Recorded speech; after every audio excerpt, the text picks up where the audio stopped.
Chicos, buenos días. Buenos días, profe. Hola, profe, buenos días. Buenos días. Hola, profe, buenos días. Ok, Buenos días, profe. aprovecho para hacer un aviso a los de la anterior materia. Ya separé las diapositivas, ya están todas las diapositivas. Para los de amparo ya están separadas las diapositivas, porque le daba a descargar y nada más me descargaba una de los dos archivos que subí. Entonces ya están separadas, ¿sale? Ya están todas en plataforma.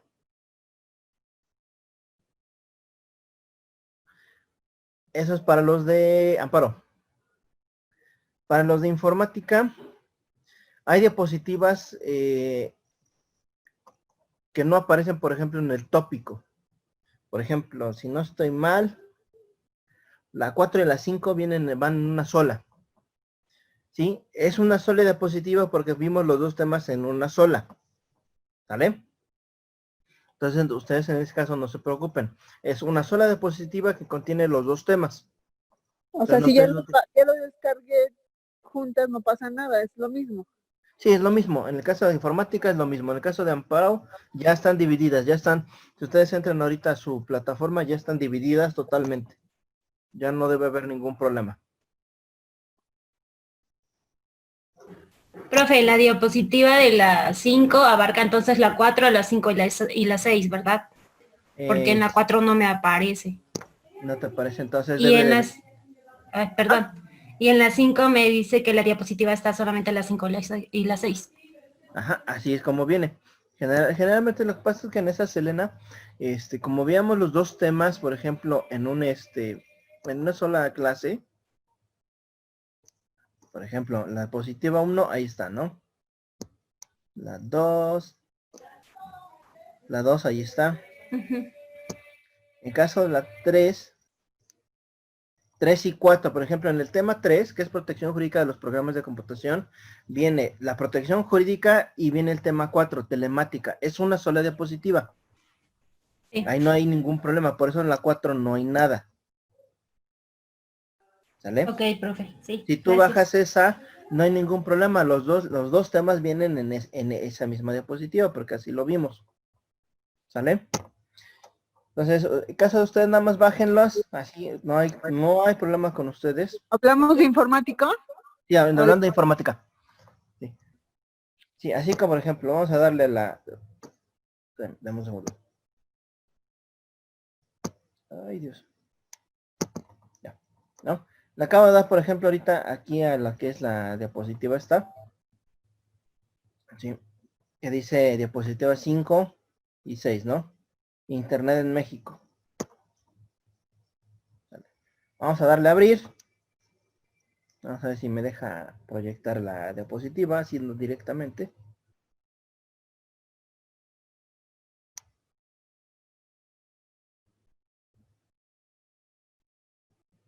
Vamos a ver, tenemos un segundito nada más. Que está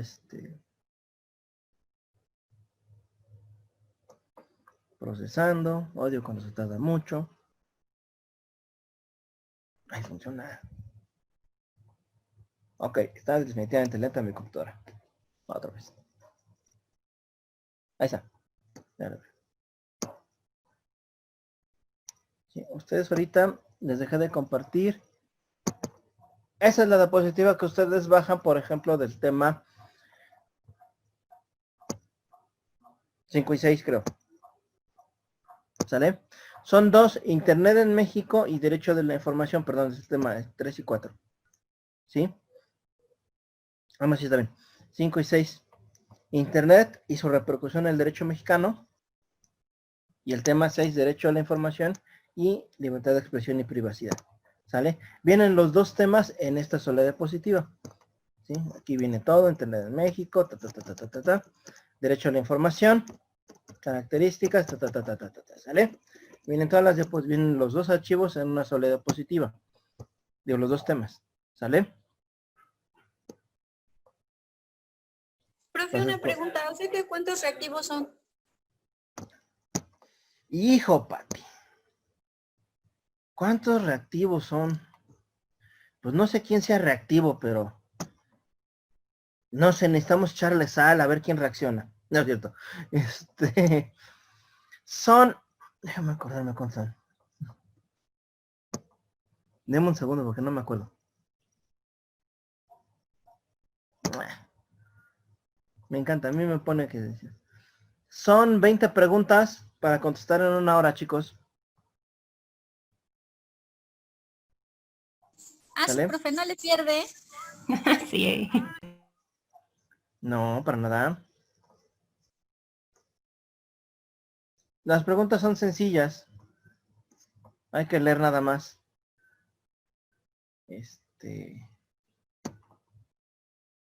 Pregunta, ¿son preguntas que vienen en los mini exámenes? No, todavía en la diapositiva Miss. Sale. Déjenme les. Ay, Dios, ¿dónde estás? Aquí estás. ¿Vale? O sea, están viendo precisamente el intento de un servidor, ¿sí? Ok, la primera pregunta de definición de derecho de la informática de Emilio Zúñiga. Esa evidentemente es de el tema 2. ¿Sale? Entonces se van a al tema 2, por ejemplo. ¿Sí?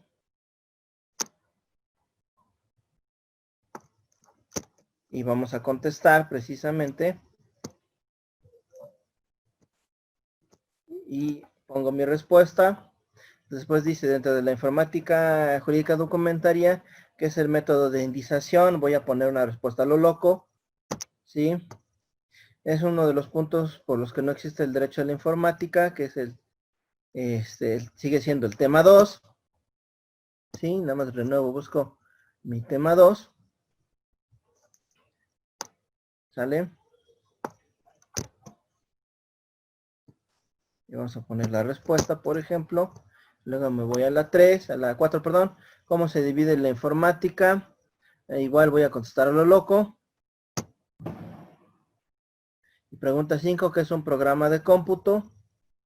Que eso viene, si mal no estoy, en la diapositiva. Voy a poner algo igual, ¿no? Listo. Página siguiente. ¿Sí? ¿Cuál es el primer nombre de la red de México? Fue RAM. Ese es de la diapositiva que tenemos abierta. De Internet en México. Voy a ponerle una respuesta a lo loco. ¿Sale? 7. Los bienes informáticos se clasifican en suministros de programas. Vamos a ponerle que sí. Son elementos de validez de un contrato. Vamos a ponerle esta. ¿Sale? Los elementos que afectan al software son el científico y el técnico. Vamos a ponerle esta. Herramienta creada para auxiliar, que es una computadora. Vamos a ponerle esta, ¿no? Entonces se fijan, casi la mayoría son de confusión múltiple o de verdadero y falso. ¿Sí?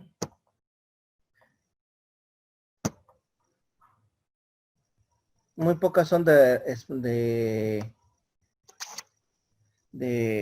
confusión múltiple. Digo, de respuestas cortas, cosas mecanismos que sean para proteger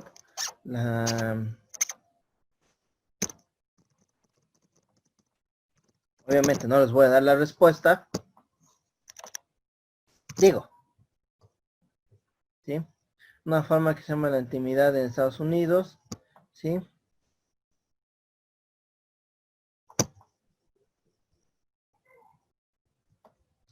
¿Qué es el problema?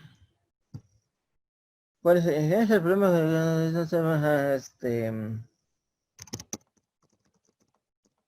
¿Sale? Si ustedes se fijan, va prácticamente en orden. Con base en las diapositivas. Van en orden las diapositivas. Aquí sí no hubo que las barajeamos y eso, ¿no? Sí, son 3 elementos. Ajá. ¿Cuáles son los 3 elementos de los contratos? Aquí está. Y listo, ¿no? Ya con eso terminé mi intento. Ya están todas mis preguntas contestadas. Pues obviamente es una vista previa. ¿Sí? Obviamente contesté más mal que lo que se puede. Y obviamente pues se va a corregir y aquí ya le voy a quitar precisamente para que ustedes no vean. ¿Sí? ¿Sale? ¿Cuánto tiempo me llevé? Si ustedes tienen a la mano prácticamente su material de trabajo, que son sus diapositivas, ¿sí? Es más, no se pueden quejar, hasta les di unas cuantas buenas, antes de cerrar ¿sí? Obviamente, pues el calificado está mal, ¿no? O sea, hay muchas preguntas que están mal, con base en el examen, pero bueno, eso no nos interesa ahorita. Regresamos al examen.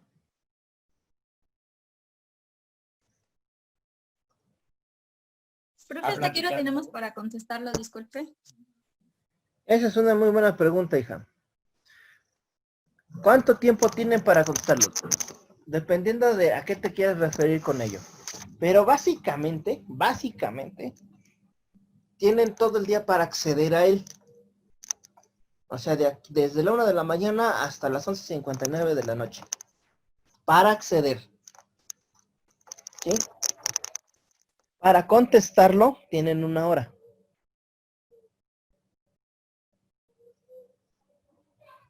¿Sale? Si ustedes tienen a la mano todas las Sí, profe, diapositivas. gracias. ¿Ande? Sí. Si ustedes tienen a la mano ya todas sus diapositivas, no deben de tener ningún problema. Única y exclusivamente es ir checando la pregunta con la información. ¿Sale? Sobre todo la de las respuestas cortas. ¿Sí? O sea, las que son, por ejemplo, definiciones. Esa, por ejemplo, la definición de Emilio Zúñez, definición de no sé cuántas en respuesta corta les puse. ¿Sí? Todas esas, por ejemplo, nada más ahí es más sencillo. Como tip, nada más para que les dé la respuesta correcta, aunque yo sé que las van a poner correctas, todas, para evitar que cualquier problema, que, oiga, profe, es que está bien y me la pone mal. ¿Sí? En ese tipo de circunstancias, por ejemplo, lo más sencillo es, si ya tienen la diapositiva abierta, copiar y pegar, sale la definición. Porque en muchas otras ocasiones lo que pasa es que ustedes ponen un concepto y se les va a arrojar mal, aunque esté bien el concepto. ¿Sí? Pero se las arroja mal, precisamente porque para la computadora, esa respuesta que ustedes proporcionan es incorrecta, aunque le esté bien, ¿sabe? Entonces, digamos, para evitar ese tipo de circunstancias o ese tipo de problemas, ¿sí? Hagan eso, copien. ¿Sale? Para que vean, miren, eso pasa cuando contesta uno a lo loco, ¿ya verán? 350. O sea, prácticamente de 10 puntos ya reprobé, ¿no? Si esto hubiera sido un examen real, estaría yo reprobado, ¿sí? Pero pues evidentemente pues nada más lo hice así a la y se va. Obviamente no les voy a poner revisar, porque si le pongo a revisar, ustedes les voy a regalar unas cuantas preguntas. Y no. Bueno, incluso cuando hice el examen les regalé dónde estaban algunas cosas. ¿Sale? Estas diapositivas que ustedes están viendo, la de comercio electrónico, no vienen, ¿eh? No se preocupen. Comercio electrónico no viene en el examen. ¿Sale? Entonces, estas diapositivas no se estresen. No las bajen. Bájenlas para leerlas, pero no para que sufran con ellas. ¿Sale? ¿Alguna duda con relación al examen? No, profe. Que no sea el examen mismo. Janet, te escucho, hija. Sí, profe, gracias. Entonces, las preguntas que sean, que nosotros tenemos que escribir la respuesta, ¿nos las va a arrojar mal el examen? Si tú escribes, por ejemplo, el concepto que tú entiendas, te lo va a arrojar automáticamente mal. ¿Sale? ¿Por qué? Porque la respuesta que se colocó al momento de programar el examen o de elaborarlo, es la respuesta que viene en la diapositiva. ¿Sale? Traté de buscarle ¿qué será?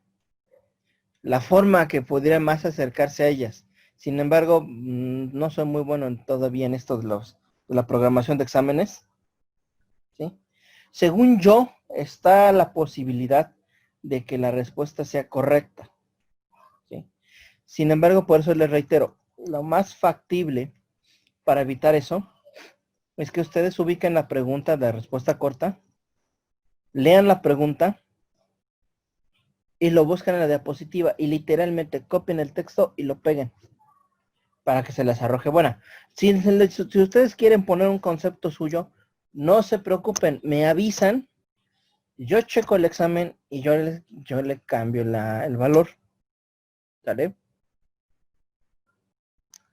Entonces, los que se quieran aventar el examen pues yo sé que yo estudié y voy a poner mis conceptos para que el profe vea que sí estudié, aunque se las ponga mal, solamente ustedes me avisan, profe, puse mis conceptos, no copié y pegué la información.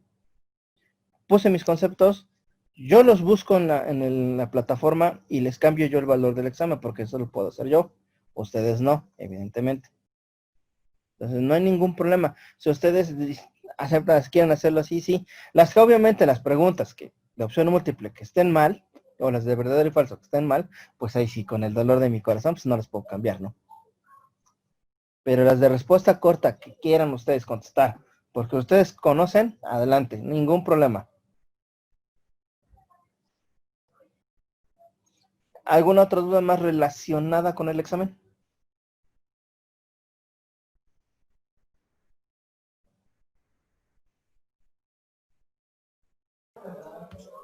Profe, ¿qué nos sería mejor que en la que contestáramos nosotros, pues que contestemos nosotros con lo que tenemos en mente que es? Creo que sería una buena opción.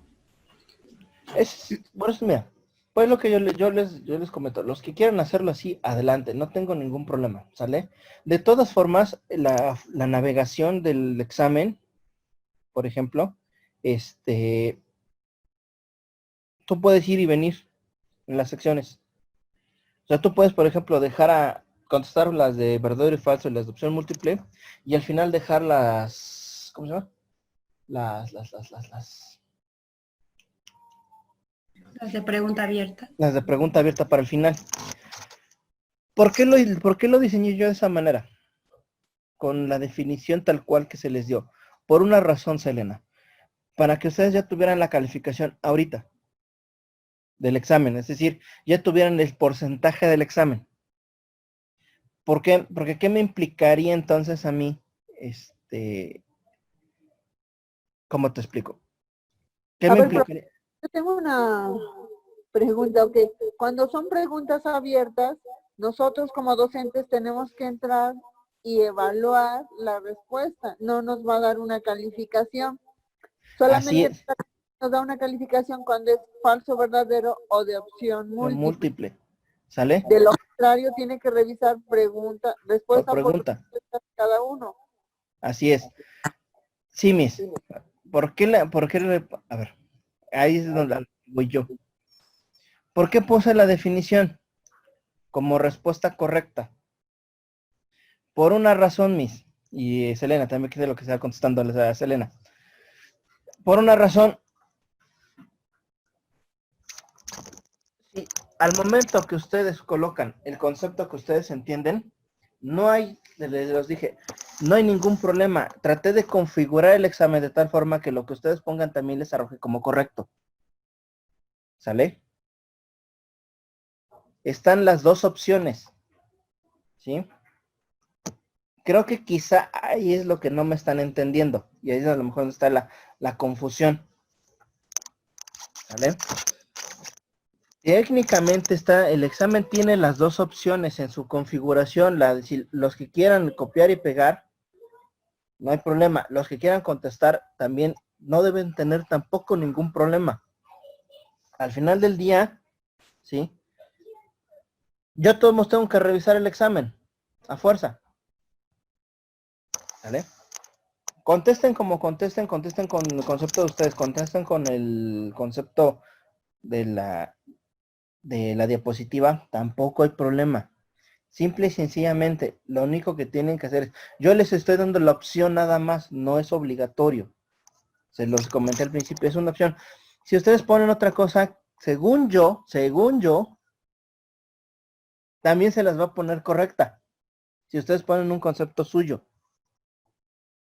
¿Sale? Reitero, según yo, no lo sé. Yo ahorita... Ah, no, de hecho no están compartiendo con ustedes mi pantalla de plataforma, ¿verdad? 8. No, profe.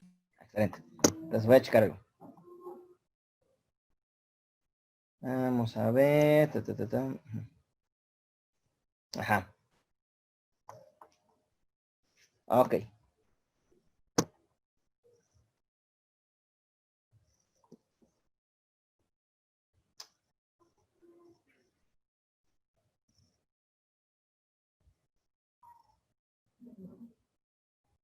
Ajá.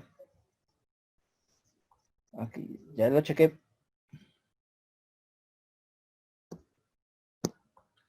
Ajá, obviamente, no, pues no se puede. No, está mal configurado el examen. Yo pensé que sí ya. Ajá. ¿Pero por qué? Según yo lo dejé bien.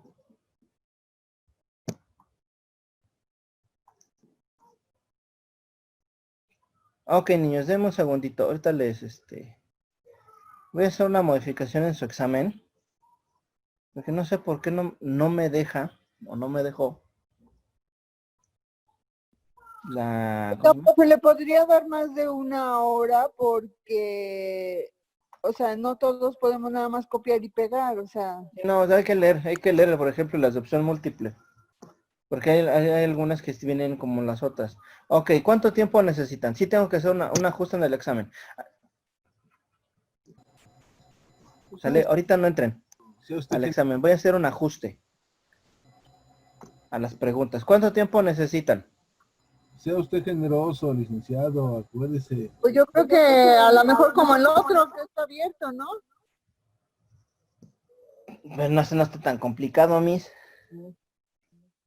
Está bien 1 hora y media, profe. ¿Hora y media? No, sea usted generoso, o sea, tampoco sea tan drástico, hay que ser generosos. Recuérdese que ya viene el Día del Amor y la Amistad. A mí me parece que deberían de ser 2 horas y 2 intentos. 2 horas y 2 intentos. Calificación múltiple, ¿no? Eso es bueno, así debe usted ser. 2 intentos, 2 horas más. Ok. Profe, y que si Escucho. salgo mal, me lo vuelva a reaperturar. Te me mecanizaste, hija, no te escuché nada. Digo que, y si salgo mal, me lo vuelvo a reaperturar. Sales muy, muy mal. ¿A qué te refieres con salir mal? Empezamos por ahí. Pues de plano que no de ni una. Pues yo creo que ya estaría ya muy difícil, pero... A ver. Tiempo. Entonces, ¿cuánto les doy? 1 hora y media, profe, está bien. Ok, les doy 2 horas. 2 horas, 2 intentos ya, Nick. Intentos. Bueno, Nada más uno. ok, les doy 3 horas, pero un solo intento. Mejor 2 horas, 2 2 intentos. horas, 2 intentos. Sí, profe, está bien. Sea usted generoso. Yo digo que sí está bien, profe. A ver. Vamos a hacerlo por consenso. Déjenme abrir aquí está, el de los participantes, ya está. A ver, levanten su manita los que digan que son 2 horas, 2 intentos. Yo tengo que reconfigurar rapidísimo, ahorita se lo reconfiguro. Una, Ismael, 2, 2 horas, 2 intentos. 2 horas, 2 intentos. 3, 4,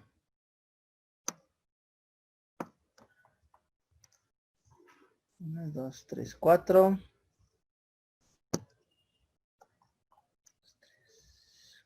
6 personas de 10 de...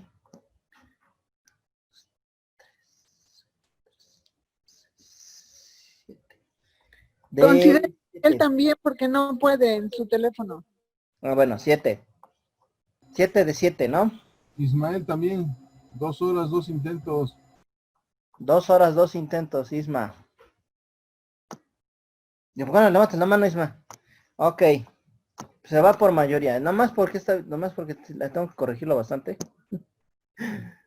Ok, 2 horas, 2 intentos. Sale.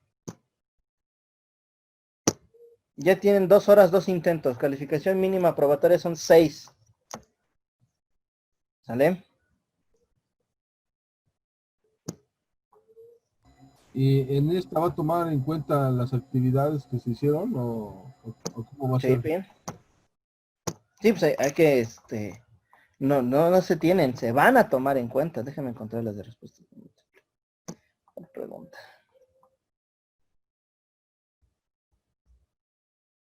Pregunta 20. Ajá.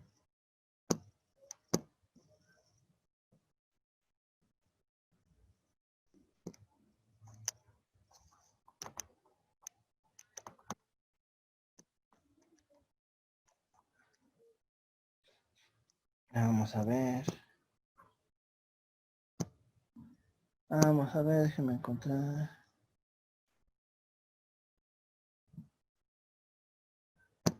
A ver, cambios, a ver. Muy bien, chicos. Después lo voy a continuar. Ahorita ya no lo voy a... Tengo 2 chats abiertos. Déjenme.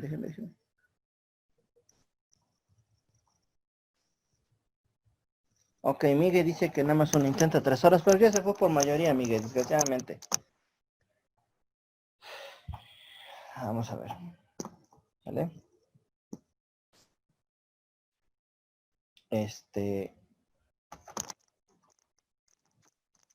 ¿Vamos? Bueno. Voy a... ¿Qué dice? Bueno, voy a checarlo un ratito.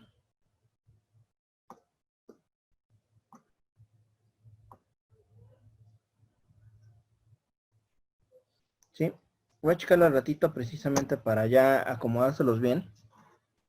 Digo, afortunadamente lo que bueno fue que chequé yo el intento. Con eso me da a mí, por ejemplo, opción a revisar, a checar si hubo algún problema con las respuestas. Y viéndolo así, sí, pero sí hay un problema. Entonces, yo lo voy a analizar al ratito, les voy a dejar, se los voy a checar, terminando la clase lo checo para que ustedes ya lo contesten y no tengan ningún problema, ¿sale? Con base en su examen. Queda como opción, solamente por esta vez, una cuestión extraordinaria, 2 intentos con 2 horas cada intento, ¿vale? ¿Por qué no? Por ahí a lo mejor dicen unos más, no, pues con uno, así como estaba bien. Ok. Tengan en cuenta que lo que sí les necesito pues, es que también ustedes tengan tiempo para contestarlo. ¿Sale?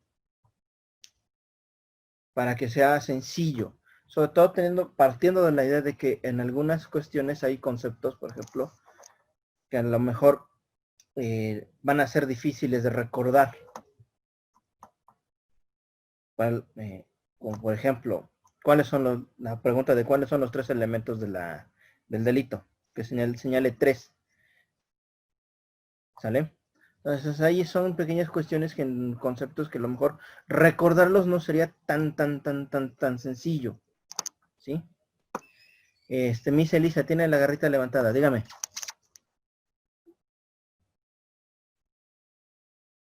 No, nada, déjeme bajarla. Ah, ok. ¿Sale? ¿Y desde qué hora podemos ingresar? A partir de la 1 de la tarde, a la 1 yo creo que ya todos están más libres, ¿no? Debo suponer. No, profe, yo tengo clases. No, Termina. o sea, bueno, a partir de las 2 yo creo que ya todos ya terminaron clases, ¿no? Así, Lick, a partir de las 2 ya se terminan, bueno, las nuestras. Miguel, Martín. Tenemos clase, profe, a las 2. Tienen clase todavía las 2. Yo se los dejo ya listos para que la hora que ustedes ya puedan ingresar, ya no haya ningún problema, ¿sale? Está bien. Yo se los dejo ya listos, totalmente listos para que ustedes ya puedan ingresar y checar. ¿Sale? Ok, Lick, hasta aquí les digo que lo iba a tener abiertos a la madrugada, ¿no, verdad? Hasta las 11:55 de la noche. Ah, caray, bueno, ¿cómo le hago? ¿Sale? Sí, porque... ¿Para qué? Para que ustedes ya tengan sus intentos todos listos, ¿sale? Muy bien. Del examen, ¿ya no hay alguna otra circunstancia?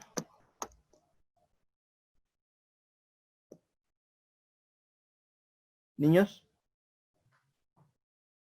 No, Wendy. profe. Pues que no, profe. Creo que no, Lick. Perfecto, muy bien. Ahora, pasamos entonces a nuestra, ¿cómo se llama? Ya al último tema que nos corresponde ver, que es precisamente comercio electrónico. ¿Sale? En esta parte de comercio electrónico, ¿sí? ¿Qué es lo que va a pasar? Bueno, tenemos una de las cuestiones más importantes, que es precisamente la transmisión de bienes y servicios, ¿sí? Generalmente nosotros entendemos que el comercio se refiere a intercambiar, actualmente se refiere a intercambiar algo por la moneda de curso corriente, llámese dólar, peso, euro, libra, peso guatemalteco, colombiano, lo como se llame, no importa la denominación de la moneda. Si no es eso precisamente, a ver, yo quiero algo, entonces tengo que proporcionar su costo en la moneda actual, ¿sí? Sin embargo, ya ahorita ya es muy fácil, muy sencillo encontrar que nosotros hagamos compras y ventas por internet, ¿sí? O sea, que de repente digan, ay, mira, quiero por ejemplo, vamos a imaginar, ¿no? Quiero un teléfono nuevo. Sale. Ay, mira, aquí está, por ejemplo, aquí en Mercado Libre tienen no sé, el teléfono Águila 5000, que es el último, ¿no? Pero está un nombre al azar, ¿no? ¿Qué es lo que sucede ahí, por ejemplo? Ah, pues mira, aquí dan, por ejemplo, opciones de pago con tarjeta, pago a depósito y transferencia a Mercado Libre, algo así. No me acuerdo exactamente cómo se llama el nombre. ¿Sale? Es que no me acuerdo el nombre, que es una cuenta, una pequeña forma de depositar a través de Mercado Libre. No me acuerdo si se llama Mercado Pay, algo así. En este momento no recuerdo exactamente el nombre. ¿Sale? O bien, por ejemplo, que ustedes compren en, ¿qué será? Voy a dar un nombre igual de una tienda, de Liverpool, ¿no? Entonces, ¿qué pasa con esas dos tiendas? Con Mercado Libre y Liverpool en línea. Ah, pues mira, aquí venden, por ejemplo, tenis, ¿no? O quiero, por ejemplo, ¿qué será? ¿No? Una ropa y perfumes. ¿Sale? Ya voy, los escojo en línea, me piden mi tarjeta, bueno, piden ciertos datos de mi tarjeta, pum, los ingreso, doy a aceptar o doy siguiente, hace una pantalla y de repente me dice operación exitosa, por favor, le estaremos enviando su mercancía dentro de al día siguiente hábil, ¿no? ¿Sale? Pues ya está, ¿no? ¿Qué pasa, por ejemplo, ahí? Ahí es precisamente donde nosotros enfrentamos uno de los grandes problemas del comercio electrónico. Primero, esta parte, el mayor impacto entre el comercio y la informática. Precisamente ya casi todo se maneja vía electrónica. Dice, oiga, Lick, pero pues eso no es cierto, ¿no? O sea, si yo voy, por ejemplo, y voy al súper y compro mi súper y pago con mi tarjeta, ahí, eso es electrónica e informática. Aunque ustedes no sea tan visible como agarrar una computadora y pedir algo por internet, ¿sí? En ese momento ustedes ya están interviniendo con el comercio electrónico. El hecho de que ustedes utilicen su tarjeta, ¿sí? Ya están utilizando un medio electrónico. Ah, Por eso las tarjetas se echan a perder cuando están cerca, precisamente, de dispositivos que emiten campos electromagnéticos, como por ejemplo los celulares, ¿no? Es muy usual, por ejemplo, en damas, que tienen funditas de cartera, tipo carterita, ¿sí? O fundas que no son de tipo cartera, y ahí ponen cerca la tarjeta de crédito. Y de repente dices, que no pasa, no sirve mi tarjeta. Precisamente por eso, porque todos los teléfonos irradian un campo electromagnético que va desconfigurando las tarjetas, ¿vale? O bien que la tradicional, ¿no? Que le he visto muchas veces, que con tal de no llevar un monedero o una bolsita de mano, meten todo en la parte de atrás de las fundas del teléfono, que también es un error, ¿vale? Porque todo se magnetiza. Digo, a lo mejor no todo transmite la electricidad exactamente igual, pero al final del día todo se magnetiza. ¿Sale? Bueno, continúo. Sí, entonces eso es, ustedes aunque no lo crean, al momento de estar pagando con su tarjeta, ustedes están realizando ya lo que se conoce como comercio electrónico. ¿Sí? El hecho de que de tener un plástico, que en realidad no es un plástico, sino que ya lleva un dispositivo electrónico, que es el chip, la cosita dorada que viene en sus tarjetas, ya es algo que que necesita un dispositivo lector. A fuerza necesita algo que emita o que reciba la información de ese dispositivo lector. Y necesitan una impresora para poder, por ejemplo, en el caso del supermercado, emitir el ticket de compra. ¿Sí? A diferencia de hace muchos años, que cuando pagaba uno con tarjeta, ponían esa maquinota con papel copia, que pasaban y esa máquina calcaba la tarjeta, y ya después de eso, todas esas copias las pasaban al banco para hacer los retiros de las cuentas. ¿Sí? Bueno, realmente ya no se hace de esa manera, ya es simple, se ingresa a la terminal recibe la codificación de la tarjeta de crédito, la tarjeta después les pide si necesitan una clave de acceso, que vendría siendo, por ejemplo, el NIP, les pide la clave de acceso y automáticamente con esa clave de acceso ya da autorización a que tanto el aparato, ¿sí? tenga acceso a los fondos de su tarjeta o a los fondos de sus cuentas. Así de simple, eso es el comercio electrónico con tarjeta de crédito. Digo, y a veces no lo vemos así. ¿Por qué? Porque ya es algo tan usual o tan común nosotros. Sin embargo, actualmente lo que más se utiliza ya es compras en línea, ¿no? Que ya te dicen, ay, mira, que compré esos tenis. Oye, mira, están padres tus tenis. ¿Dónde los compraste? Ay, los compré en tal tienda en línea. Ah, no, oye, pues, ¿en qué tienda entraste, no? Y, ay, mira, es esta página. ¿Sí? Todo eso precisamente que nosotros vemos, que a lo mejor ya forma parte de nosotros de manera usual, en diferentes formas, tuvo una complejidad. ¿Sí?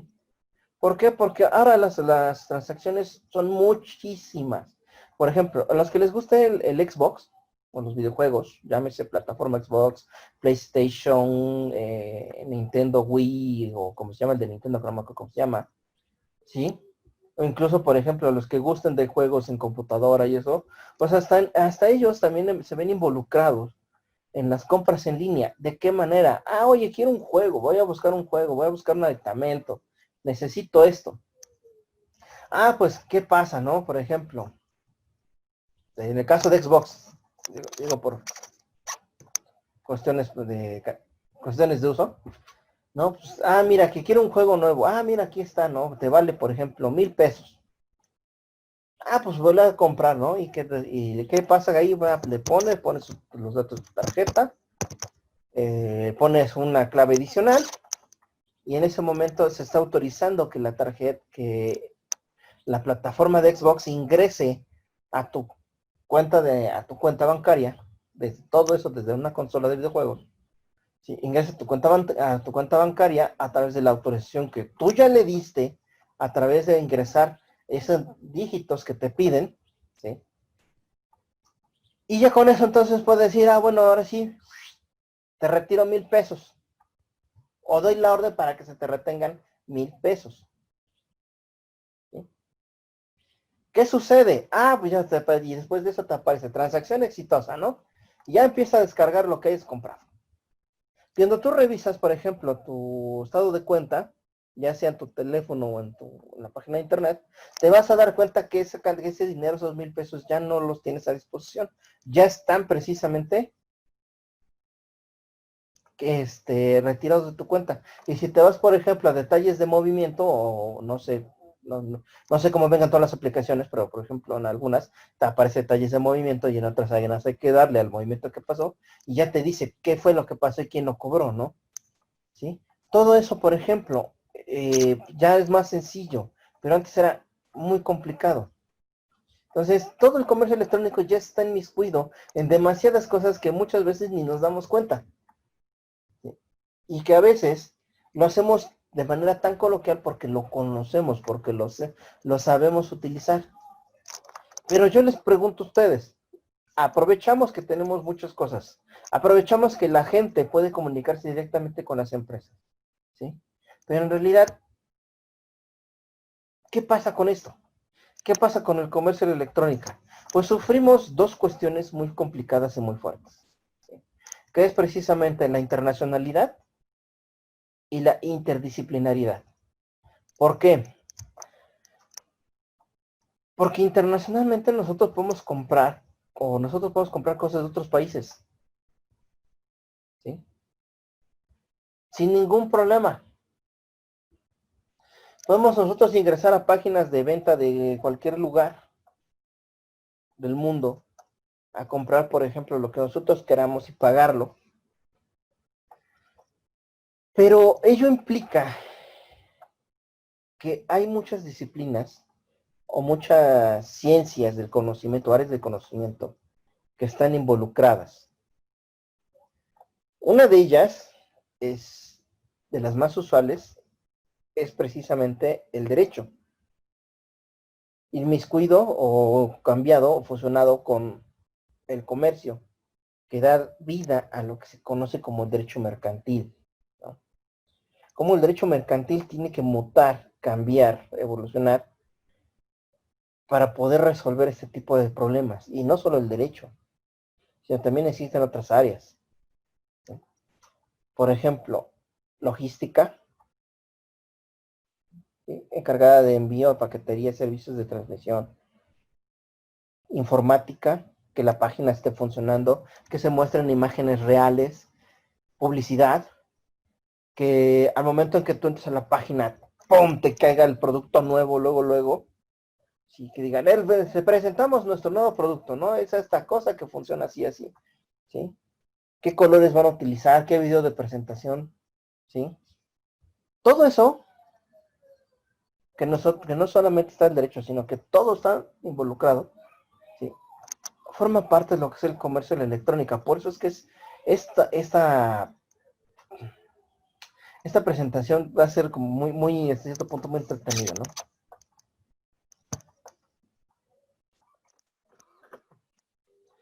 ¿Cómo definimos el comercio electrónico? Acá hay dos definiciones.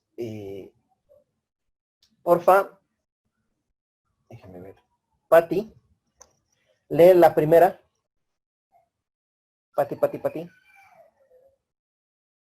Patricia.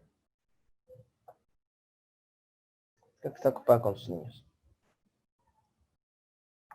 Vamos a ver. Selena, ¿andas por acá? Sí, profe. Ok,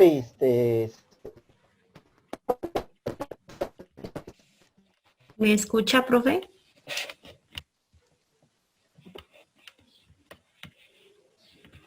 Profe.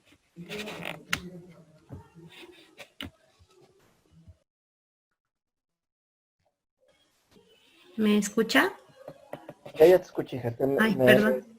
Me fui sin querer queriendo. Ah, pensé que era yo la que se había No, desconectado. a mí ya me salió que son recursos insuficientes otra vez.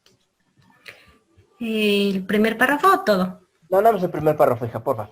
Ok, es cualquier forma de transacción o intercambio de información comercial basada en la transmisión de datos sobre redes de comunicación como Internet. Muchas gracias, Elena. Sí, gracias. Primero, cualquier forma de transacción, ¿sí? Cuando nosotros hablamos de transacción, hablamos de transmisión, de transigir. Lo que nosotros hacemos es cambiar una cosa por otra. Por eso es de transacción, ¿sí? Ahora, basado en transmisión de datos. Este es un punto que creo que ya debe tener una cuestión muy importante. ¿Qué es un dato entendido entendido en el comercio electrónico en informática? ¿Alguien sabe qué es un dato entendido para la informática?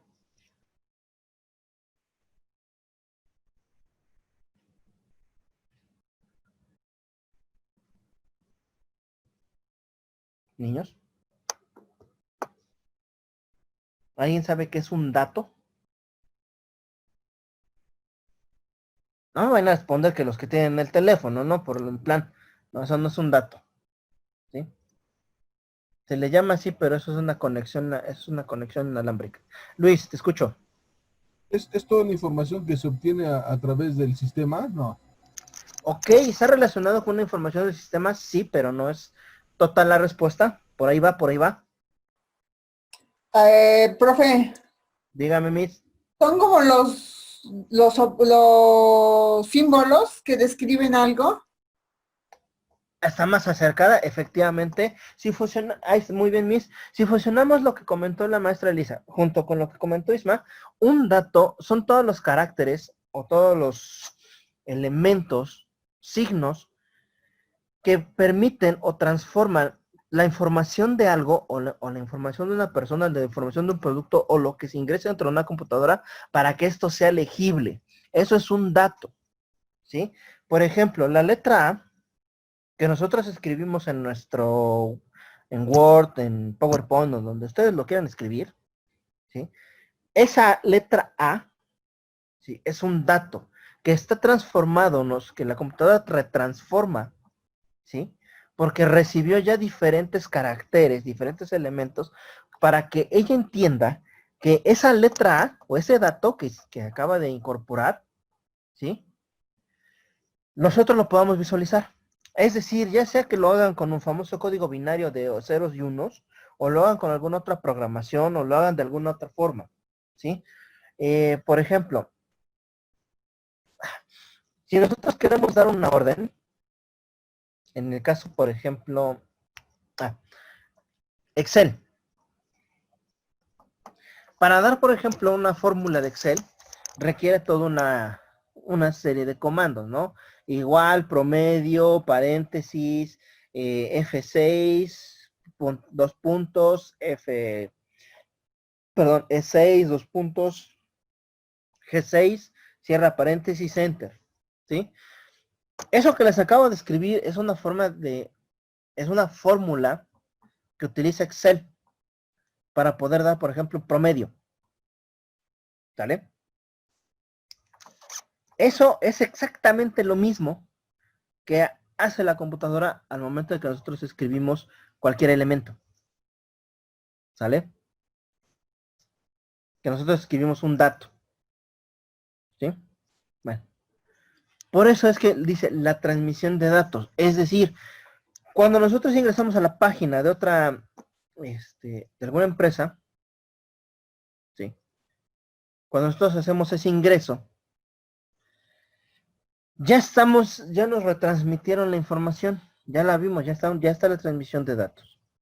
Cuando nosotros vemos y decidimos, quiero y le ponemos en siguiente o lo agregamos al carrito, ¿sí? Seguimos recibiendo esa transmisión de datos. Cuando nosotros le damos o le ingresamos, por ejemplo, los datos de nuestra cuenta, nosotros ahora somos los transmisores de los datos. Pero jamás, en ningún momento, deja de haber esa transmisión de datos. ¿Cuándo cesa? Cesa la información cuando la operación ha sido finalizada. ¿Sí? La transmisión de datos. ¿Vale? Sin embargo, no se finaliza, se queda en stand-by. ¿Por qué? Porque inmediatamente después, ¿qué sucede? Les envían a ustedes una información adicional, o sigue habiendo la transmisión de datos, una información adicional, un correo, donde les dice a ustedes que su compra fue recibida, ya fue exitosa y se enviará en ciertos elementos, ¿no? O en tantos días. Todo eso, todo ese proceso que nosotros vemos usualmente, que nosotros agarramos, compramos y hacemos en línea, todo eso forma parte de la transmisión de datos. Por eso esta definición habla bien, sin embargo, no es completa, porque transacción también se utiliza en derecho para hacer referencia como una forma de acabar los negocios. ¿Sale? Por eso en algunas ocasiones, cuando ustedes, por ejemplo, llegan a un acuerdo judicial o llegan a ver algún acuerdo judicial, también dice convenio de transacción. ¿Sí? También se utiliza en el sentido negativo para el derecho. Entonces, desde mi punto de vista, la primera definición que nos leyó su compañera Selena, para quienes conocemos el área de derecho, para los abogados, transacción también significa acabar y no necesariamente. ¿Por qué? Porque también puede ser el inicio de una relación contractual, o sea, de un contrato. ¿Vale? ¿Dudas con este punto?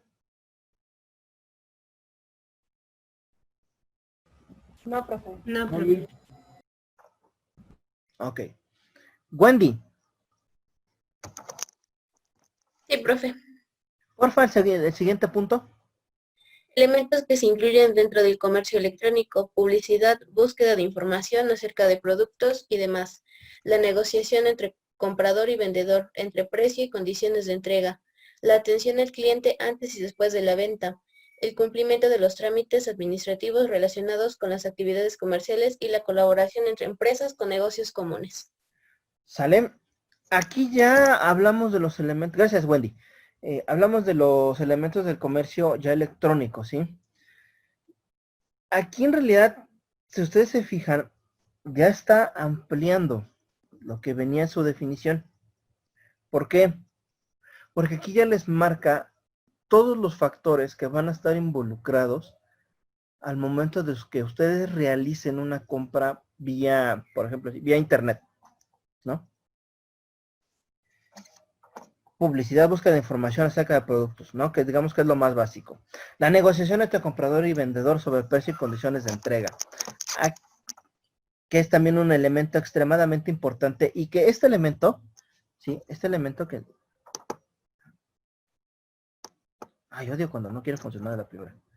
¿Sí? Y que este elemento los voy a dejar resaltado por una razón. Porque este elemento nos va a dar a nosotros complicaciones más adelante. ¿Sí? Lo voy a dejar nada más ahí en amarillito para que nos acordemos que retomarlo cuando sea el momento oportuno, ¿sí? Atención al cliente después. ¿Sí? Todo esto precisamente es lo que es una transacción en línea. ¿Sale? Si ustedes se han dado cuenta en algunas ocasiones que, por ejemplo, ingresan a una página de internet e inmediatamente les arroja un globo de texto que dice, hola, soy Perenganito, ¿en qué te puedo ayudar? ¿No? Ese globo de información, ¿sí? O esa ventana que automáticamente se abre, ¿sí? Es parte de lo que es la atención al cliente. Como no puedes estar físicamente con él, y como no puedes hacer una videollamada, porque no sabes si al final del día va a ser un cliente fijo, ¿cómo logro hacer que el cliente se sienta atendido desde internet? Pues entonces le doy precisamente un asistente de compra, ¿sí? Para que él pueda checar y comprar en línea. ¿Sale? ¿Qué pasa después, por ejemplo, con el cumplimiento de los trámites administrativos relacionados con la actividad comercial? Aquí nada más es lo que tú tengas el permiso de funcionamiento y de páginas y de uso de la página de internet, ¿no? Que tengas tu dominio bien, que esté bien estructurado, que cumplas, por ejemplo, con la normatividad de publicidad que se estipula para internet, ¿vale? Que bueno, en realidad en México todavía no regula esa circunstancia, todavía lo siguen vendiendo, por ejemplo, cierta publicidad falsa, ¿no? Por ejemplo, tú entras Tú entras, por ejemplo, en una tienda de zapatos y tú ves los zapatos de un color. Y ya cuando tú los compras y te los traen, los ves de otro color. Bueno. Y en las páginas de internet, por ejemplo, digo de zapatos porque muchas veces la foto no ayuda mucho, ¿no? Por ejemplo, en ese tipo de situaciones donde la mercancía está publicitada, debes de poner, y eso sí lo pide Profeco, que pongas una leyenda abajo que diga que los colores que se muestran tal vez no coincidan con el color final del producto. Esa leyenda ya automáticamente evita precisamente que después tú te pongas una queja en Profeco, porque que diga, es que el color no es el color que me está promocionando en la página de internet. ¿Sale? Todo eso forma parte precisamente de esos trámites administrativos. ¿Sí? Digo, nosotros no lo vemos, o sea, no lo vemos gran cosa. Nos decimos, eso es algo pequeño, ¿no? Bueno, muchas veces por esas cosas pequeñas, luego entran problemas con Profeco. Otro ejemplo, famosísimas cosas que luego pasan en el Buen Fin, que como tienen que imprimir un montón de etiquetitas, bueno, no, digo por decirlo en un nombre, ¿no? De precios, luego se les barra una coma, ¿sí? Se les barra un cero, se les barre algo, y por ejemplo, en lugar que diga, por ejemplo, 15,000 pesos, dice 1,500. ¿No? Y ya con eso vas a decir, es que ahí dice 1,500. No, es que no vale 1,500, vale 15,000 pesos, pero lo estás promocionando a 1,500. Todos esos son problemas precisamente de publicidad y que son actividades administrativas. ¿Qué va a pasar? Pues cuando ese asunto llega a Profeco, van a decir, tú lo ofertaste en 1,500, respetan el precio. ¿Sale? Quienes conozcan que trabajan, por ejemplo, en ese tipo de cuestiones como, ya sea, voy a poner de nuevo, Walmart, Chedraui, Liverpool, todos esos, se fijan demasiado ya actualmente en cómo etiquetan para evitar ese tipo de circunstancias. ¿Sale? Entonces, todo eso que digan, que uno dice, pues que es algo tan sencillo, no, todo tiene su chiste y su complicación. ¿Sale? ¿Cuáles son las ventajas del comercio electrónico? De resumidas cuentas, o de manera rápida, es que tú tienes un acceso infinito, por decirlo, por dar un categórico, a una enorme gama de productos, ¿sí? Y tienes una enorme posibilidad de, tú como empresa, de recibir potenciales compradores, ¿sí? No importa si eres pequeño, si eres grande, si eres mediano, no importa. Al momento que tú te colocas en internet, tu campo de venta aumenta. ¿Por qué? Porque cualquier persona puede acceder a tu producto. Y como cualquier persona puede acceder a tu producto puede colocarse en el mercado. ¿Qué pasaría, por ejemplo, de no existir internet? Pues las pequeñas empresas pues no subsistirían, no serían grandes. ¿Sale? Sin embargo, gracias a esto, también se ayuda hasta cierto punto a la economía. Y muy importante. Bueno. Eliminas estos sujetos. ¿Alguien sabe qué es un intermediario comercial?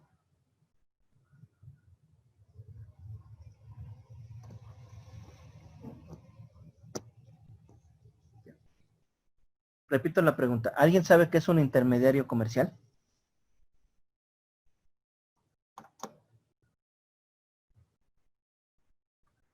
No, pero sí. Ok. Profe. Muy bien. Janet.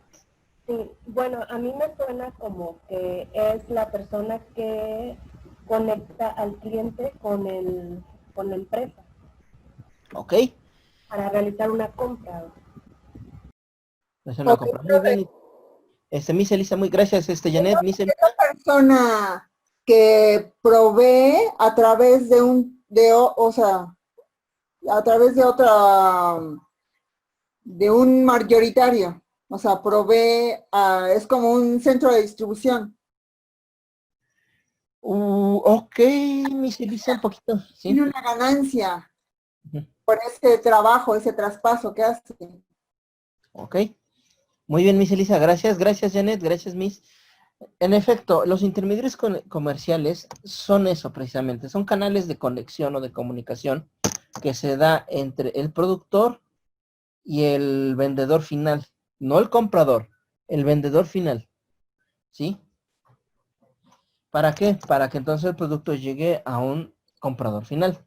Sin embargo, ¿qué pasa con el intermediario comercial? Como bien lo señala la maestra Elisa, cobra por ese servicio, ¿sale? Entonces, ¿qué sucede? Que al momento de existir un intermediario obliga a que el precio suba, porque hay que sacar para pagarle a ese intermediario, ¿sale? ¿Qué es lo que sucede precisamente con el famoso campo, ¿no? ¿Qué es lo que pasa? Llega una persona y le dice, oye, ¿cuánto tus 10 toneladas de manzana? Ah, pues, no sé, 150,000 pesos, ¿no? Te la vendo, te la compro a 130. Te lo compro 100 pesos, a 100,000. No, es que no es que 100,000 o no. Bueno, órale, 100,000. Llegan y vas, por ejemplo, ¿qué será? Sobre el supermercado La Tristeza, ¿no? El payasito triste, ¿no? ¿Y qué es el payasito triste? Oye, oye, intermediario, ¿tienes manzanas? Sí, tengo manzanas. ¿De cómo la manzana? Tengo 10 toneladas y te valen 150,000. No, pues órale, va, 150,000. Sale. ¿Qué sucede ahí? ¿Qué sucedió en ese trayecto? Sucedió en ese trayecto que el productor a veces no gana mucho, el intermediario saca su tajada, el vendedor final tiene que comprar un producto a precio alto y al final tiene que ofrecer ese producto a un precio mayor del original. ¿Sale? ¿Para qué? Para que entonces el costo de adquisición salga junto con la ganancia, ¿sí? Y junto con todos los demás gastos que haya que sacar. Entonces, esa es la razón del por qué con el comercio electrónico evitas a este tipo de personas, a los intermediarios, ¿sí? ¿Por qué? Porque lo que hacen es no digo que sean los malos del cuento, porque a veces no son los malos del cuento, ¿no? Pero muchas veces provocan que los productos tengan un precio-valor del precio a lo mejor de producción, ¿sale? ¿Por qué creen que luego dicen precios de fábrica? ¿no? A ver, entonces espérate, el precio que me estás dando no es el precio de fábrica, es un precio diferente. Sí, efectivamente, muchas veces nada más lo hacen como un gancho publicitario, ¿no? Te damos precios de fábrica. Y no, no es cierto, no, no es que sea un precio de fábrica, simplemente es una modificación al precio que le hacen para atraer clientela y engañarte a ti. ¿Sale? Pero bueno, al final del día, ya me desvío un poquito del intermediario comercial.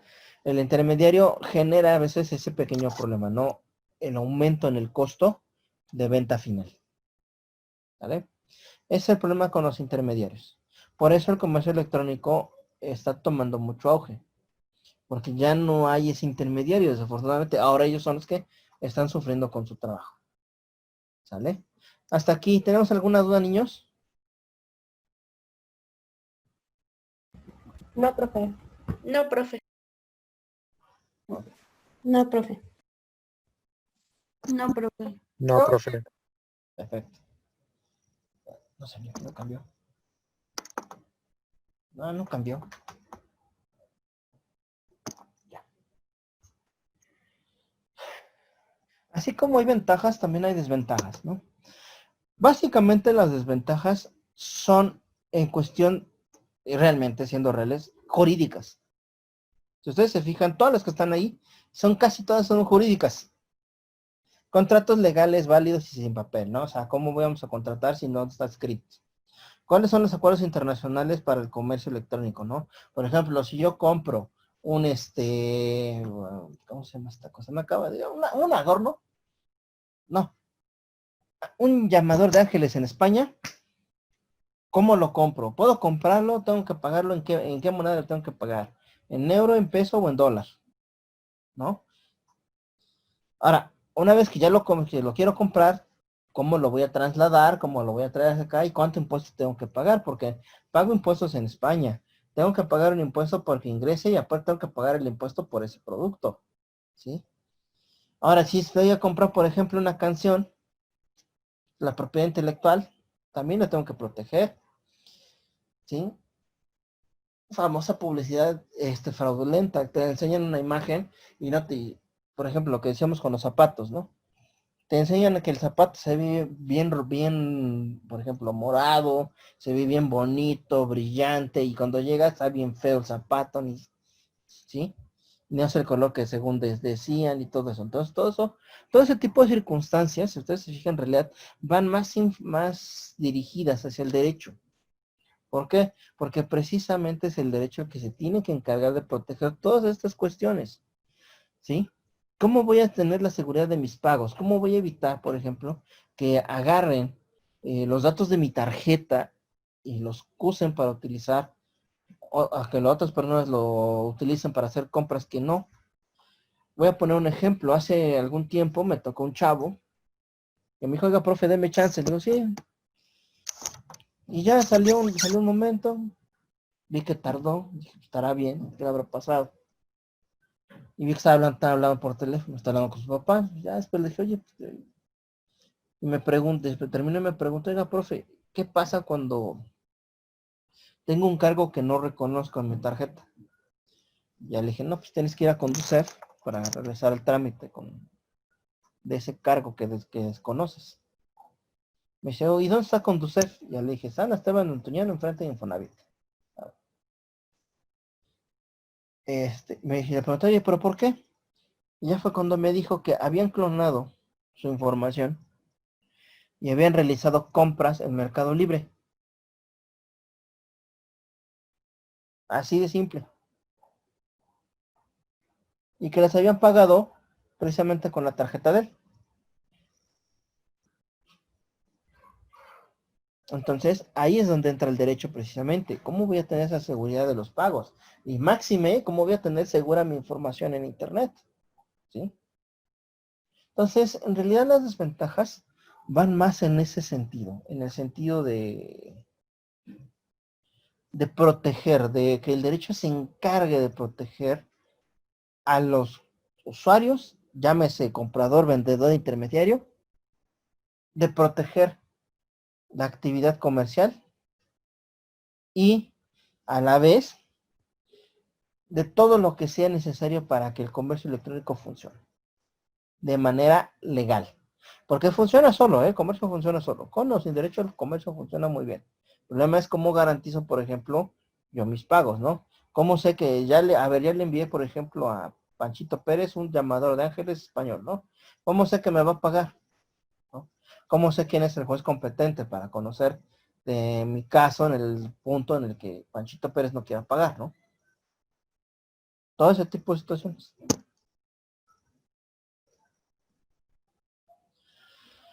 Ahora, pasamos entonces, ya viendo cuáles son realmente los problemas que tiene el comercio electrónico, ¿cómo vamos a resolverlos?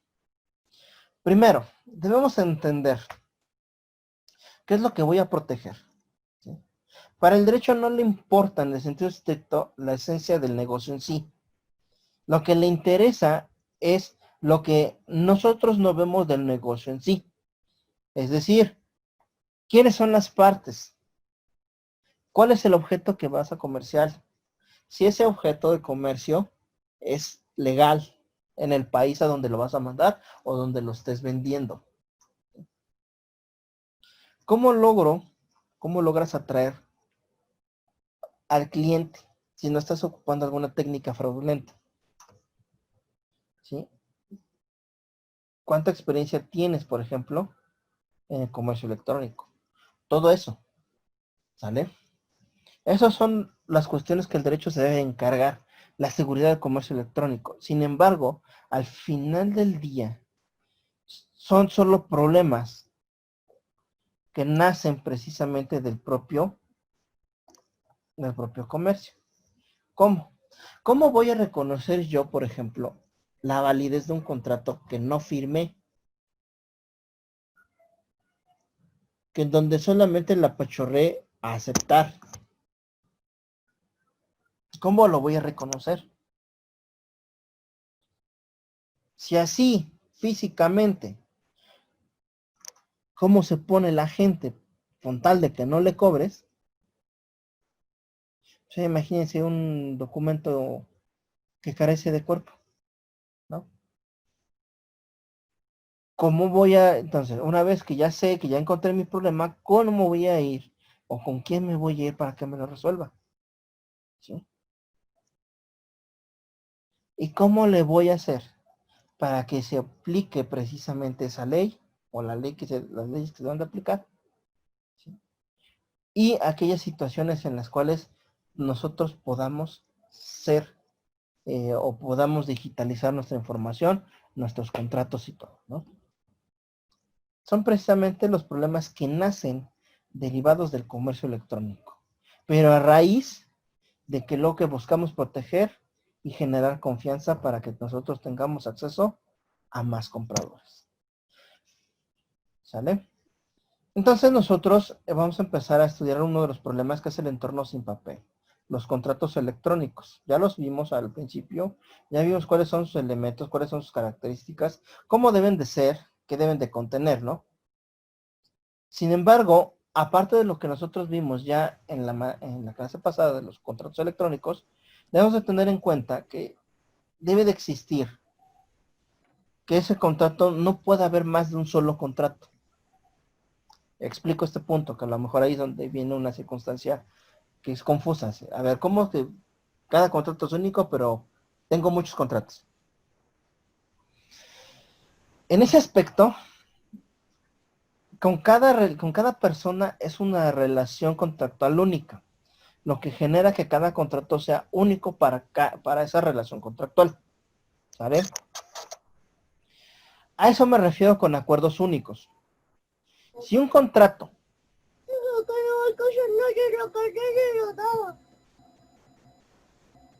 es más, cierra el micrófono, por favor. Y es más. Ok. ¿Sale? Retomo el punto. Entonces, cada relación contractual es única. Entonces, dentro de cada relación, nosotros no podemos ir modificando, cambiando de así de manera unilateral y así de cada 10 minutos nuestro contrato. Siempre debe haber uno. ¿Qué es lo que sucede? Que dentro de ese contrato pueden existir anexos. ¿Vale? ¿Qué son los anexos? Son documentos que derivan de uno principal. Por ejemplo, un anexo muy usual, ¿sí?, siempre son las tablas de pago. En todos los acuerdos todos los contratos electrónicos, o todos los contratos en general, donde exista precisamente pago a parcialidades, debe de existir una tabla de pagos. ¿Qué es esa tabla de pagos? Te va a indicar precisamente el monto de lo que debes ir pagando. ¿Cuánto te voy a cobrar de interés y cuánto te voy a cobrar de mensualidad? ¿Vale? Cuando ustedes, en algunas ocasiones, no digo que siempre, pero en algunas ocasiones, las automotrices, antes te lo daban, ahora solamente te lo enseñan, la tabla de pagos. Es decir, ¿a cuántos, por ejemplo, si tú tienes a 24 meses la compra de un carro, te van a enseñar una tabla en la cual te va a decir cuánto de interés debes de pagar y cuánto de mensualidad debes de pagar, para que al final la suma te dé precisamente un monto final. ¿Sí?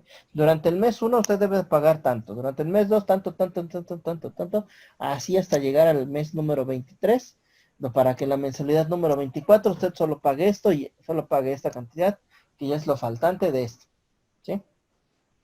Básicamente, ¿sí? Eso es un anexo. Y es distinto totalmente de un acuerdo, del propio acuerdo, ¿sí? Otro anexo muy usual. Avales. Datos de personas que responden cuando el principal no quiere responder, ¿sí? Eso también es un anexo, ¿sí? Sin embargo, no puedo ser. Ah, mira, me firmaste, por ejemplo, este contrato que dice que me vas a pagar a 16 meses. Oye, pero ¿sabes qué? No me conviene a mí 16. Dejámosla a 24. Sale, y volvemos a cambiar. Oye, pero ¿sabes qué? Las mensualidades no me gustan. Ponme menos mensualidad, pero déjame al mismo tiempo. Y lo volvemos a cambiar. ¿Sale? Eso no se puede. Porque entonces no hay seguridad en la operación. ¿Sí? Contratos vinculantes. ¿Qué es un contrato vinculante? Aquel que te amarra con otra persona. A ver, aclaro, no estoy hablando de matrimonio. No. Ocupo el mismo término de amarrar. ¿Por qué? Porque funciona precisamente para explicar qué es un contrato vinculante. ¿Sí? ¿Cómo me voy a unir? ¿Cómo voy a crear ese vínculo jurídico entre una persona y otra, entre el acreedor y el deudor, o entre los contratantes? ¿Sale? Por eso es que debe de existir ese vínculo, esa unión. ¿Sí? Por eso los contratos deben unir o relacionar jurídicamente a las partes. ¿Sí? No es lo mismo que ustedes digan, ah, pues lo firmamos en una libreta y ahí sale, ¿no? A que ustedes les den un documento redactado por un profesional, ¿sí? Que fue revisado, que se utiliza para la mayoría de todas las operaciones que realiza, ¿vale? Por ejemplo, un papelito, una hoja de libreta, o peor aún, un contrato de papelería, ¿sale? Entonces, esos contratos deben de tener tanto la forma como la fuerza para decirnos, ¿sabes qué? Quédate acá. ¿Entendido? Hasta aquí. ¿Tenemos alguna duda, chicos?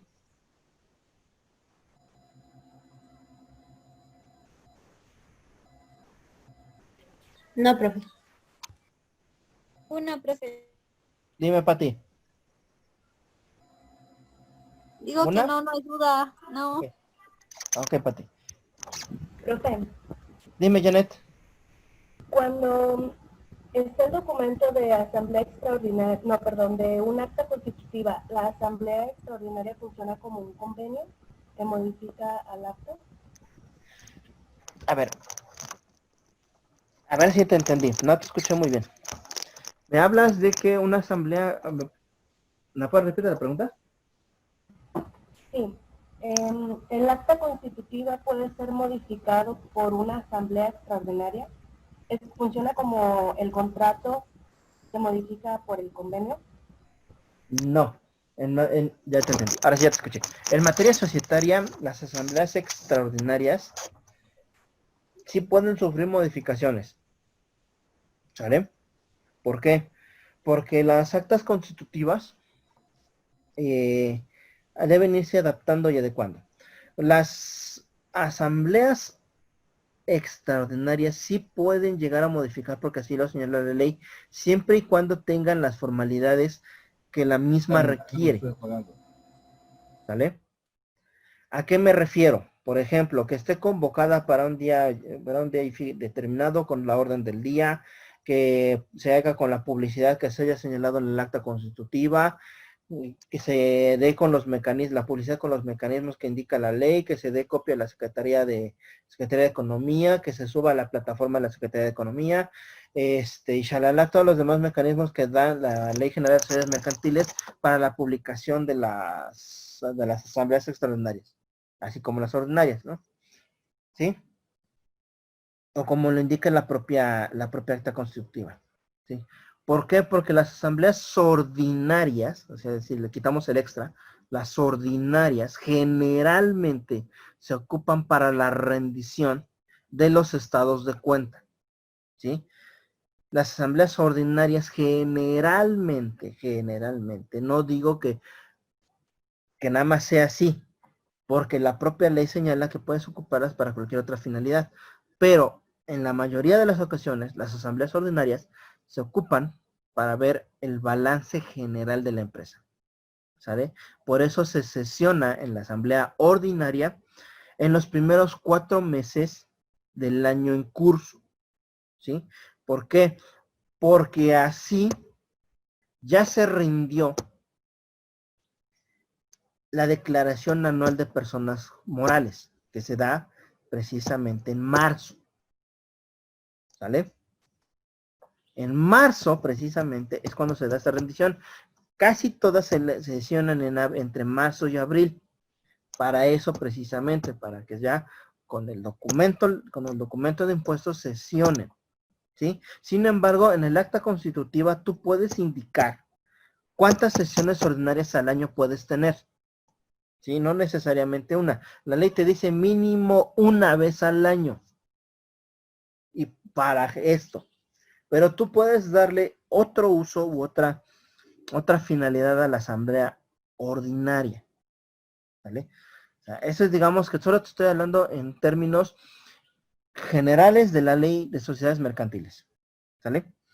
No es, reitero, la ley es demasiado ambigua, demasiado escueta en esa materia, en las cuestiones de asamblea.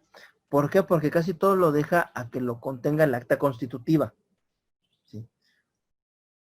Pero sí, una extraordinaria sí puedes modificar. Gracias, profesor. ¿Ya? ¿Alguien tiene otra pregunta?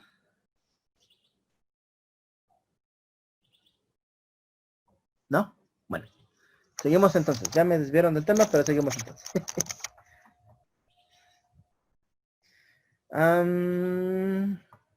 Ok, me quedé precisamente en los contratos vinculantes. Ya vimos que debemos de tener una fuerza que nos una a la otra parte para tener un contrato totalmente válido, ¿no? Derechos de propiedad intelectual industrial, estos también deben estar protegidos, ¿sí? Por ejemplo, iTunes tiene que cuidar mucho esto, propiedad intelectual, ¿sale? Porque iTunes vende música en línea, ¿no? Tú puedes pagar, por ejemplo, el disco completo de las canciones que te gusten, ¿vale? Entonces, iTunes, al momento de darte a ti la posibilidad de adquirir la música, te da un contrato de licencia donde te permite a ti usar de manera exclusiva, no transferible e inmodificable, la canción que tú compraste o el disco que tú compraste, ¿vale? Es decir, tú no puedes transferir el archivo. Si lo haces, estás incurriendo en delito, ¿vale? No sé si sea reproducción legal, no sé si sea piratería, dependerá de la finalidad que se le dé, ¿vale? Pero estás incurriendo en un delito. Entonces, por ejemplo, en el caso de iTunes, que tiene que vigilar esta circunstancia, y sus contratos deben de llevar esta parte, decir, ¿sabes qué? Te doy única y exclusivamente la licencia de uso. Puedes usar la canción para ti mismo, por uso personal, pero no puedes ni reproducirla, ni copiarla, ni esto, ni aquello, ni aquello, ¿vale? Entonces, también el derecho de propiedad intelectual debe estar protegido por el contrato electrónico, ¿sale? Hace mucho tiempo, en los años de los 90, concretamente por el año 96, 98, la Comisión Nacional de las Naciones Unidas del Derecho Mercantil trató de crear una ley para vigilar, proteger el comercio electrónico, ¿vale? Dicha ley no entró en vigor precisamente porque al final del día no puedes obligar a las partes, o más bien a los estados, a adaptar la norma, una norma. ¿Sí? Va a ser muy difícil, porque no todos los estados tienen la capacidad para adaptar sus legislaciones a una legislación de carácter internacional. Aparte, estarías creando un organismo suprainternacional, es decir, que está por encima de los propios estados, y eso la ONU no es, ¿vale? Entonces, básicamente por esos aspectos no se pudo, pero concretamente por el primero. O sea, va a ser muy complicado adaptar una ley a las legislaciones internas de cada uno de los miembros de la ONU. Sin embargo, sí dio algunos conceptos muy interesantes, por ejemplo, los mensajes de datos, ¿no? O sea, cuándo se da un mensaje de datos, en qué momento circula, de qué forma pueden emitir su mensaje de datos, ¿no? Generalmente la mayoría lo refería a conexiones a internet, correos electrónicos. Actualmente pues ya no es necesario eso, ¿no? Sino al momento de proporcionarte a ti, incluso cuentas de usuario, o las cuentas de usuario, ya también estás hablando de mensajes de datos, ¿sale? Entonces, básicamente por eso la ley no tuvo funcionalidad, ¿sí? Otro aspecto aplicable, que ya lo habíamos visto de Internet, es la jurisdicción aplicable. Ya lo habíamos visto también en la clase pasada, como eran los principales problemas de los contratos electrónicos, ¿no? Sí, tan solo desde el primer punto ya tenemos un conflicto del acceso a Internet. ¿Sí? ¿Cómo accedo a Internet? Ya desde ahí ya tenemos un conflicto. Entonces, ¿cómo voy a determinar yo?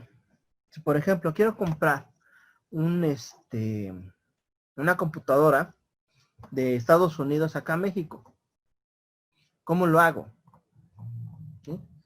Ah, pues voy, por ejemplo, le digo a mi primo va, la compra allá y me la trae para acá y me la envía, ¿no? Es una forma muy tradicional de acá en México de conseguir cosas de Estados Unidos. Bueno, pero si no es de esa manera, ¿de qué otra manera? Precisamente con esa finalidad, el derecho internacional privado, no sé si todos lo vayan a ver o ya lo hayan visto, el derecho internacional privado se encarga precisamente de regular y de vigilar el flujo de personas y sus actividades, ¿sí?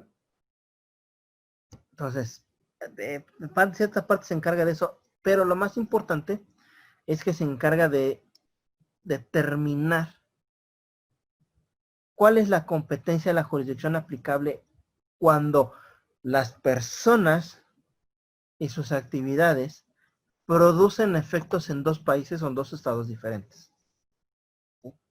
Esa es otra de las funciones que tiene el derecho internacional privado. ¿Sí? Resolver los conflictos de competencia. No quiero utilizar el término porque a lo mejor más adelante lo van a ver o a lo mejor ya en su caso un pequeño conflicto, pero básicamente es eso. O sea, ¿cómo voy a yo ayudar a los estados a resolver los problemas que se dan entre personas de estados diferentes? Y precisamente con eso se encargó a una de las tantas convenciones de La Haya a resolver los problemas del comercio electrónico. ¿Sí? Esta convención, una de las tantas convenciones de La Haya, intentó resolver la circunstancia de manera más idónea posible, creando tres razones o tres causas por las cuales la jurisdicción puede o no puede entrar en conocimiento. La primera de ellas, que es la jurisdicción obligatoria e incorporada al derecho interno. ¿Qué significa acá? Significa que entonces un juez va a ser competente de manera casi inmediata. ¿Por qué? Porque su propio derecho interno así lo obliga. ¿Sí? No sé si me estoy explicando. Si hasta aquí vayamos con alguna duda.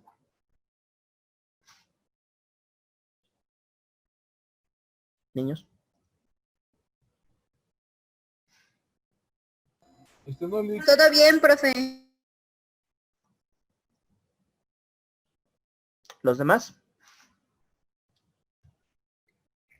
No, profe, todo bien. Ok. Bueno. Sí, entonces, aquí la cuestión es que en este punto le van a decir a un juez, oye, tú tienes que conocer de este asunto. ¿Por qué? Porque así ya lo dice tu derecho interno. ¿Sale? El siguiente elemento, o la siguiente causa es evitar que un juez conozca de esa situación. ¿Sí? A ver, juez, tú no puedes conocer este asunto porque a ti no te compete. Por eso es jurisdicción prohibida. Porque lo va a limitar, le va a decir aquí tú no puedes pasar, tú no puedes llegar a ver. Y la jurisdicción exclusiva, aquella en la cual precisamente las partes hayan decidido someterse. ¿Sale? Por eso es exclusiva, porque le pertenece a él. Y no hay ninguna otra forma, ninguna otra regla que indique que es otro juez distinto, sino que es única y exclusivamente esa persona. ¿Sí? Así se quedó durante mucho tiempo. Hasta que alguien muy brillante, y lo digo de manera negativa, se le ocurrió poner un término sociológico al derecho. Y concretamente, en el convenio de Bruselas, en Bélgica, ¿sí? Decidieron los europeos decidieron resolver esta situación señalando que la mejor forma de resolver un conflicto de comercio electrónico es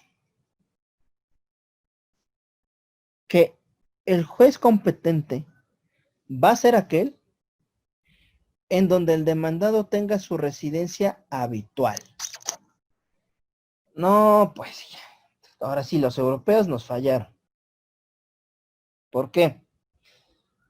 Porque la residencia habitual no es un concepto jurídico, es un concepto netamente sociológico, no pertenece al derecho. ¿Sí? El término que pertenece al derecho es domicilio, no residencia habitual. ¿Por qué? Porque la residencia habitual es mutable. ¿A qué me refiero? Yo, por ejemplo, tengo mi residencia habitual. Voy a estar, por ejemplo, con mi mamá, ¿no? Porque voy todas las semanas con un día a la semana, todas las semanas, casi todo el año con ella. Pues podría ser ahí con base en eso tener mi residencia habitual. Porque soy constante.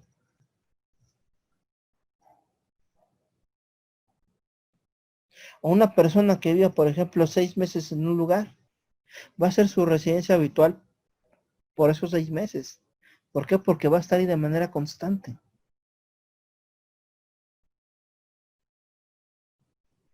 ¿Sale? Ese es el problema de este término que ocuparon en el convenio de Bruselas.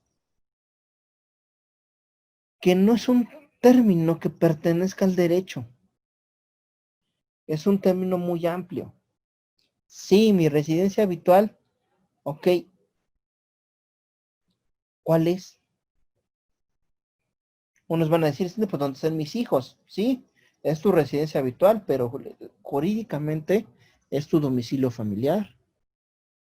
¿Sale? Entonces ese fue el problema que tomaron los europeos. ¿Cómo se resolvió después?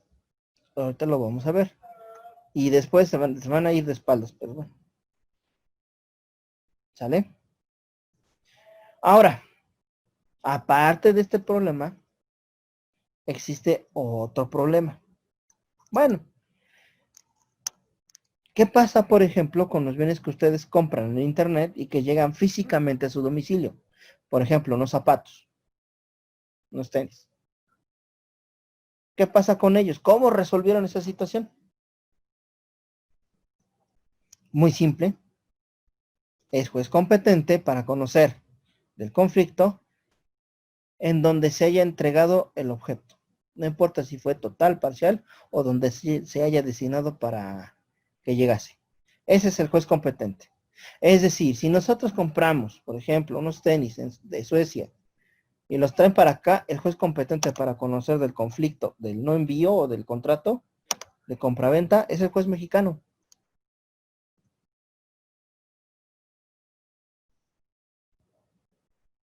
Ah, ok, bueno. Por lo menos para los bienes físicos, o sea que te van a tener una entrega física, ya está resuelto. Ajá. Y para los bienes netamente electrónicos, por ejemplo, las canciones de iTunes, los videojuegos en las plataformas de videojuegos, por ejemplo, PlayStation, Xbox. ¿Quién es el juez competente? ¿Sale?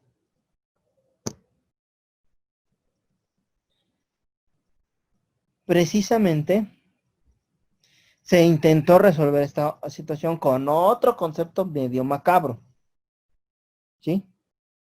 ¿Qué es la relación razonable? Pero ¿qué es la relación razonable? Y lo resuelven los estadounidenses de una manera jurídica. Aquella que puede existir con base en la normativa interna. Ah, Chihuahua. No, pues qué bien lo resolvieron los gringos. ¿No? Pues, prácticamente es un contrato. Esa es nuestra relación razonable. Aquella que el derecho de cada país la puede determinar. Pues entonces estoy hablando de un contrato, netamente. ¿Vale? Bueno, al final, para no hacerles el cuento largo, y porque nos quedan ya 9 minutos, para no hacerles el cuento largo, ¿sí? Queda de la siguiente manera. Se eliminaron todas estas concepciones y forzaron a que todo contrato electrónico deba de tener dónde se debe de cumplir y quién es el juez competente. Es decir, todo contrato que ustedes realicen en Internet va a ser siempre un contrato de adhesión.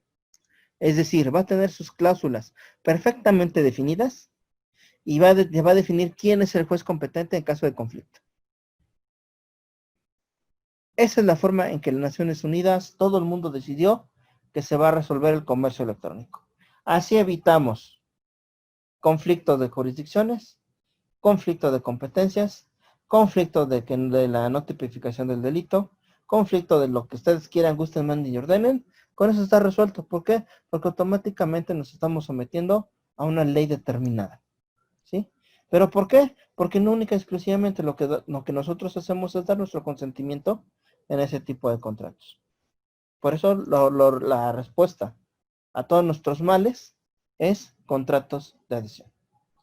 Ejemplos claros, cuando ustedes compran, por ejemplo, en Internet, les va a hacer firmar un pequeño contrato, que ustedes deben de poner acepto, que les da las reglas generales, tiempos de entrega, etcétera, etcétera, etcétera, ¿no? En el caso, por ejemplo, de plataformas de videojuego, de computadora, te hacen un pequeño contrato que dice, dale acepto, y por favor lean nuestras condiciones de término y uso con nuestras condiciones de servicio. ¿Sí? Esas condiciones de servicio son contratos de adhesión. Ya están estipulados, ya están armados. Lo único que tienes que dar es aceptar y ya con eso hagan de cuenta que están firmándolo de manera electrónica. ¿Sale? ¿Dudas hasta aquí, niños? No, profe. No, profe. Muy bien. Perdón, me fui. Voy a acabar ya con este punto.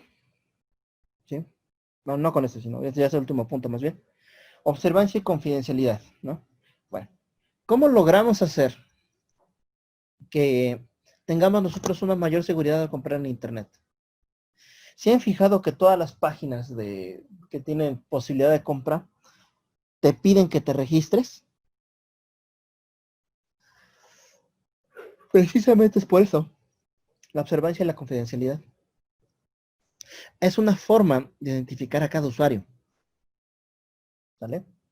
¿Cómo identifico a cada usuario? A cada usuario le doy una clave y un certificado de acceso único. El usuario o el username, sí, es nuestro certificado. ¿Sale? Con eso es lo que nosotros nos identificamos. Y la contraseña, que es la que nos permite a nosotros ya netamente ingresar a nuestras propias cuentas, por ejemplo, voy a utilizar porque yo la uso, por ejemplo, a Walmart, que tiene, a Walmart en línea que tiene compras, puedes pedir algunas cosas por internet. ¿Sí? Ahí, por ejemplo, te piden tu nombre y tu usuario. ¿Quieres comprar?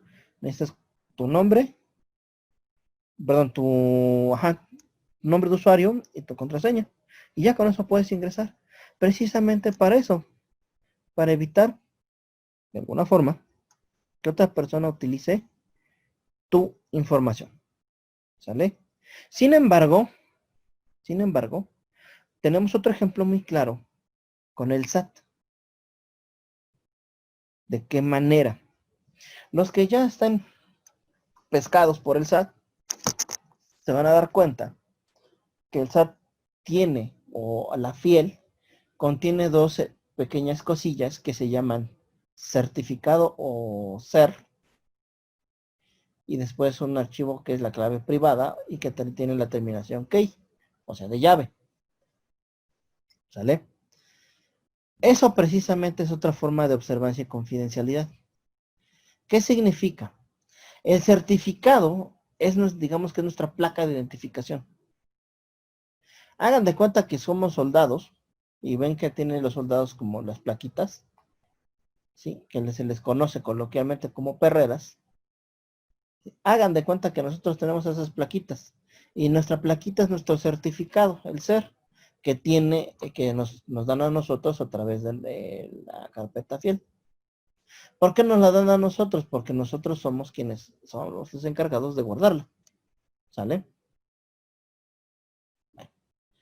Entonces, aunque el momento en que nosotros nos den nuestro certificado, ¿sí? Y nosotros queramos ingresar a la plataforma del SAT, debemos ingresar un dato especial, nuestro certificado y nuestra llave. Con esos dos documentos, entonces ahora sí, nosotros ya podemos ingresar a la plataforma del SAT.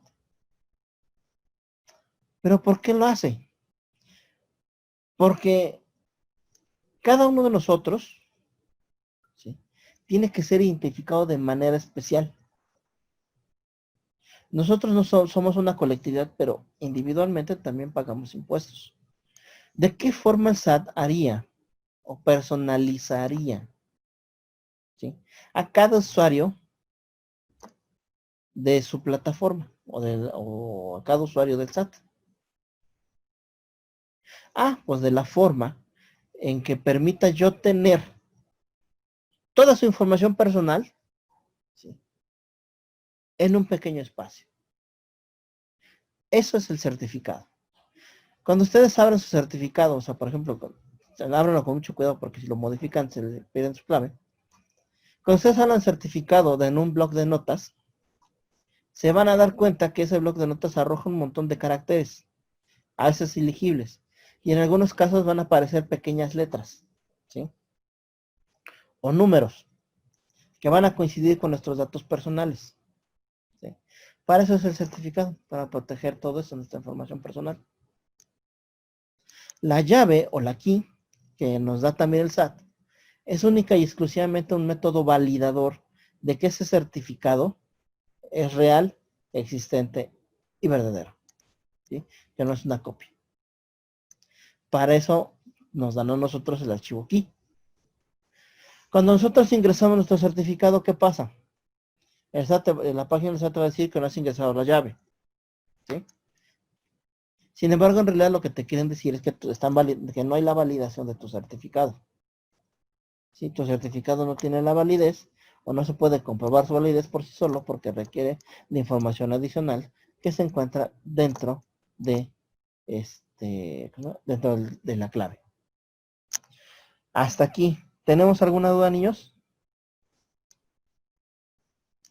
No, profesor. No, profe. No, profe. No, profe. No, profe. Muy bien, niños. No me dio tiempo de terminar, definitivamente. Voy a resumir los otros dos puntos de volver a Flash. Bueno, los puntos anteriores que faltaron, por ejemplo, hay autoridades certificadoras y la que hacen la declaración. Aquí en México, las autoridades certificadoras son corredores y notarios públicos. Existe un listado de claves revocadas y un listado y cómo revocar esas claves, ¿no? o esos certificados. ¿Sale? Para que no se copien, ¿no es cierto? No lo agarren, no lo clonen y no lo copien y lo utilice otra persona. También hay empresas que se encargan de almacenar estos. Por esa razón, el SAT nosotros nos da nuestras claves y nuestros certificados, porque ella no es una empresa o una persona dedicada al almacenamiento de claves. ¿Sí? Ahora, también hay listas y mecanismos para la recuperación de claves y de contraseñas y de certificados. Lo único que hay que hacer es acudir a la persona que te haya emitido el certificado para que te dé uno nuevo junto con tu contraseña nueva o clave nueva. ¿Vale?